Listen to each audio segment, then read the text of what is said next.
the gate. Look at that right there. Oh, you gotta be kidding me. Go. Good job, good job. Yeah, get in that net, son.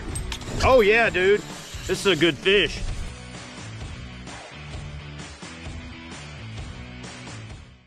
What's up, everybody, and welcome to today's video where we got out on the water yesterday, but we're so excited that we're getting a fish together, we forgot to do an intro.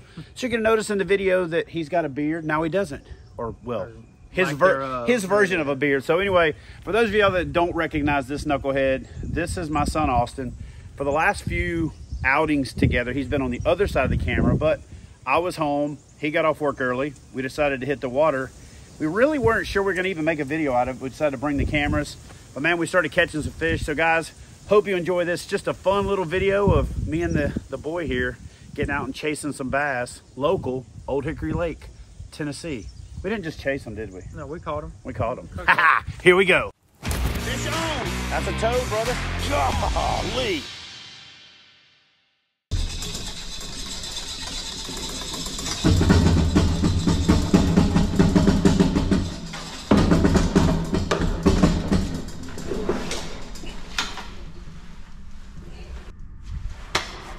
This is what I love about kayak fishing. Voila, private water.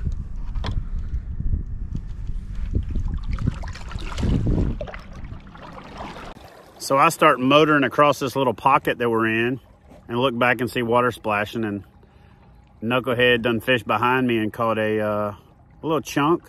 We're gonna ease over here and see what he got. What'd you get it on? Crankbait? Chatterbait? I knew that chatterbait was going to be the jam in that darker color. So guys, what we did is out of the gate, we decided I'm going to try a light color and he's going to try dark colored chatterbait and a bright colored crankbait, and we're going to divide and conquer and see which one worked out. So I figured that dark colored chatterbait in this, I'll switch it around and show you the water. That water is kind of a chocolate milk, and he done got a little chunk on the board already. Let me get this paddle out of the way.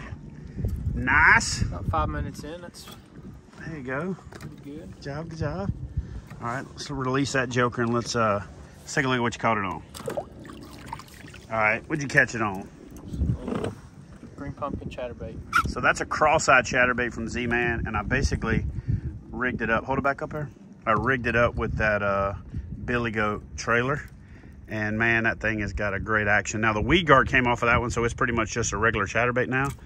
Like I said in one of my last videos, you got to take that weed guard out and glue it back in or it comes right out.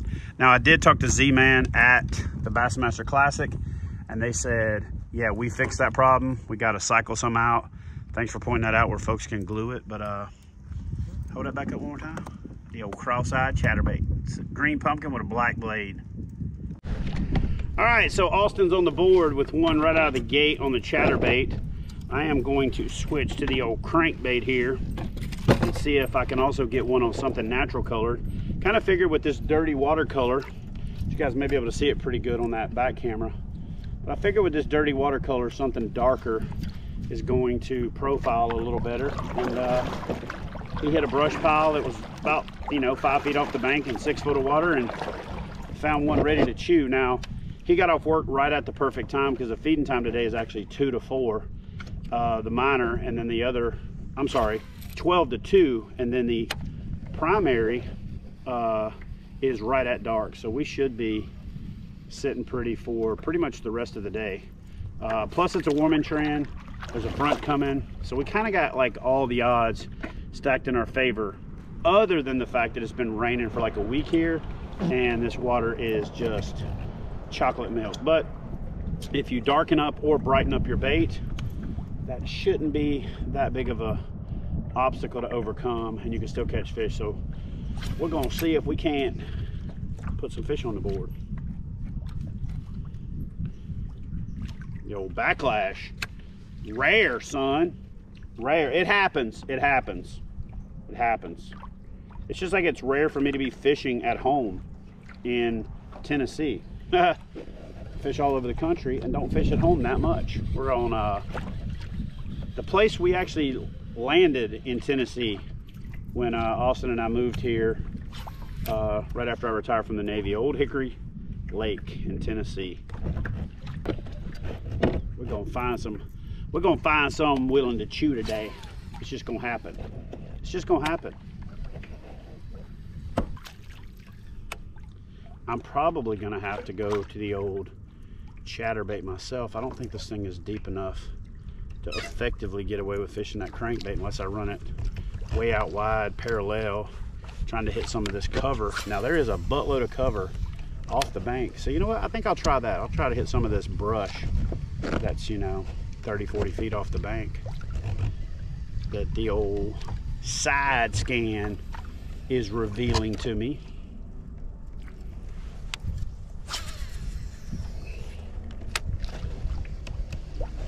Then I'm gonna push over to that sunny bank and see if I can't get that spinnerbait bite going with that bright sun hitting that bank. And some of these fish ought to be starting to move up. Again, they probably know that this other front's coming, so they're not wanting to move up too shallow. Of course, then again, we might be giving fish too much credit. Who knows? We're gonna go over and check, I can tell you that. And we're gonna find them. Good looking stuff. Yeah. Yeah. Every time I try to throw it even close to the bank, it just roots. There's some good looking stuff for that chatterbait over here though. That treetop right there looks nasty. It's got some rocks around it. I think I'm gonna pitch the old spinnerbait up in there and see how it looks. See how it do. Obviously when you've got dirtier water, the chatterbait's got a little more thump to it and a little more vibration. So it usually does a little bit better and that kind of stuff. But we're gonna find out real quick. We're gonna find out if they'll hit a spinnerbait. I'm not really trying to square peg round hole everything with this spinnerbait, but I'm also just trying to show you guys the effectiveness of how effective and versatile a spinnerbait is in the spring. It's almost one of those lures that has gone stale in a lot of people's arsenal and just doesn't get fished as much as I think it should. These geese. Freaking Canadians. All right, so we might have what's setting up to be almost the perfect scenario. If you can look up here to my left, you got some wind coming past this point, got a little bit of a ripple, you got a sloping bank, and I'm actually looking at cover all out here off of this point. So I'm gonna try to hit right there, right behind that windy break and fish down that break line. And then I'm just gonna work my way down this point. But I think as the day goes on, I think the wind's supposed to pick up a little bit. So more and more, that little wind swept point with that break line right there could be the ticket. Just as a matter of whether or not these fish have moved up shallow or not. So I'm gonna ease down this bank with my motor at about 4 watts, 3 or 4 watts, just to see if I can ease down through here and find some active fish that have moved up. If not, then we'll work out and find some offshore cover, maybe a structural change, and target that with some soft plastics, jigs, or what have you. But right now we're trying for that aggressive bite. Austin's already lost one and caught one, so it looks like they might be hitting them moving baits.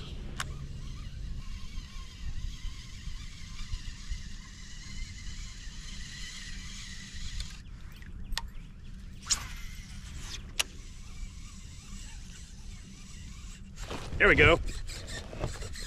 That's a good one. Oh yeah, that's a really good fish. This is gonna be a netter. We're gonna get a net fish right out the gate, son. We get us a net fish right out the gate. Look at that right there, son. That's why you get off the couch in the springtime, late winter, early spring. You get a warming trend. You get out there and you get them chunks that's ready to chew, baby. Let everybody else sit at home and complain about the weather. You get out there and catch them up. All right, let's get that guy back in the water, find another one. 3 or 4 times this year so far, that leverage landing net has saved my butt.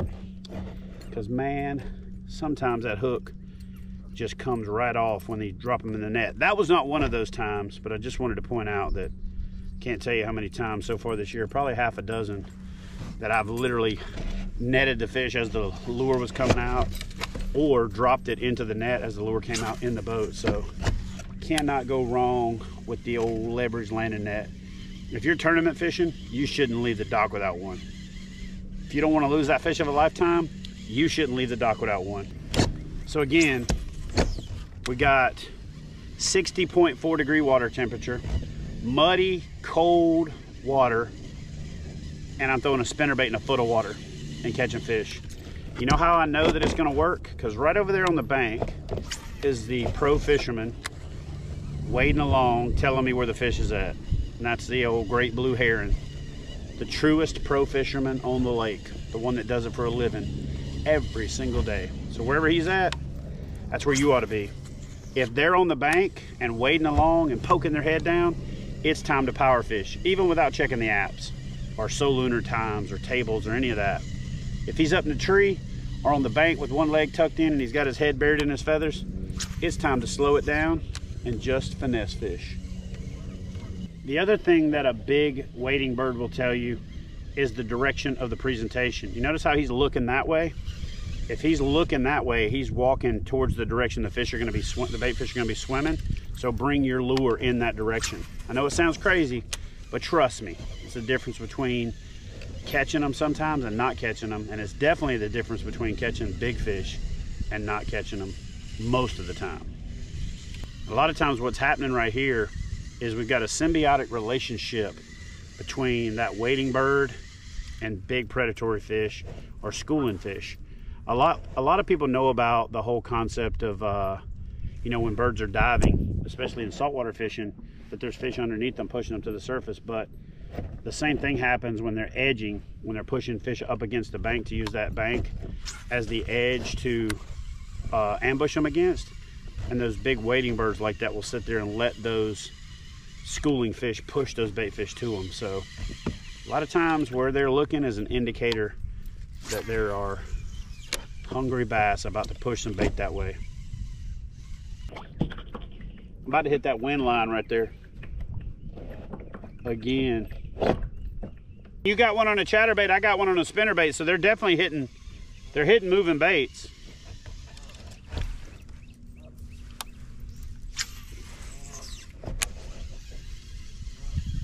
Here we go, fish on. Oh yeah, dude, this is a good fish. It's a good fish, baby. Good fish, baby. Yeah, get in that net, son. Get in that net.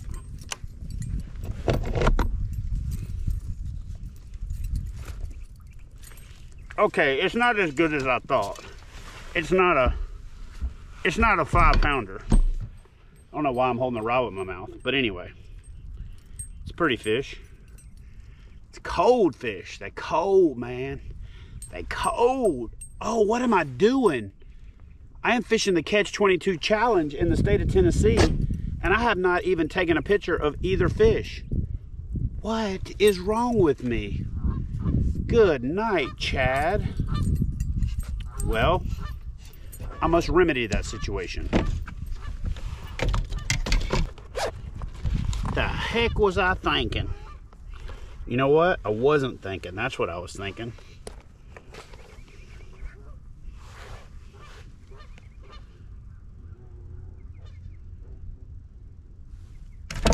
Oh, you gotta be kidding me.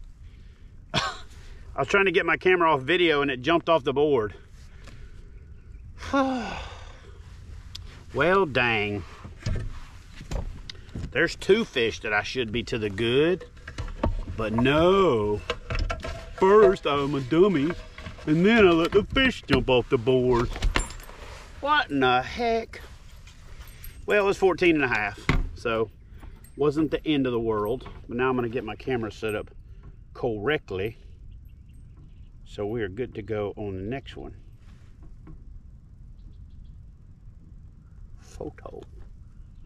I'm gonna upgrade the screen brightness. Screen brightness, there we go. Cool. Now we is set to go for the next one. All right, here we go. That boy got another one.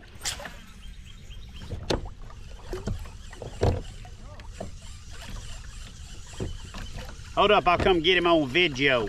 There's some fish over here on this side, son. Actually, I missed a good one over there on that other point too, so they're kind of just all out through here. Huh? Yeah. And I've lost two. Two good ones, actually. I had that happen a second ago, but I was videoing, and I mean, it literally smacked the side of the boat. I mean, I was talking on the phone, and I was like raising it up, and it was like, doo-doo.